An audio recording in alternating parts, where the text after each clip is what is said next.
When I was in business school, we had a speaker series and I got involved with it, which turned out to be great. And one of our speakers that I hosted was Dave Pottruck, who at that point was the CEO of Schwab. And he had to negotiate Schwab's transition to e-commerce. This is like 1996. His main theme was, as a CEO, my number one, number two, and number three jobs are communication.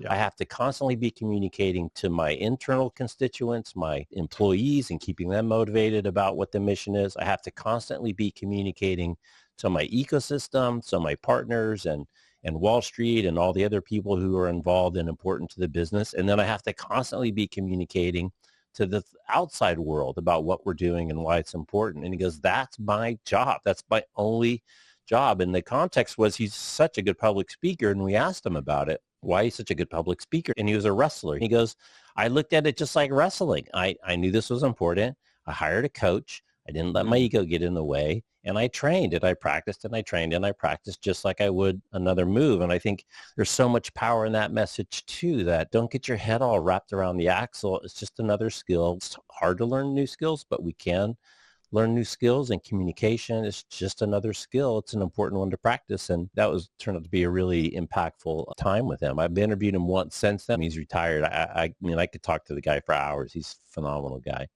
Isn't it fascinating that you can make out these senior leadership roles to be so complicated and complex, but that's a great example of, regardless of the technology, regardless of the work we do, using your words, it's a horizontal practice, which is going to really unlock potential for teams, for businesses, for customer ecosystems.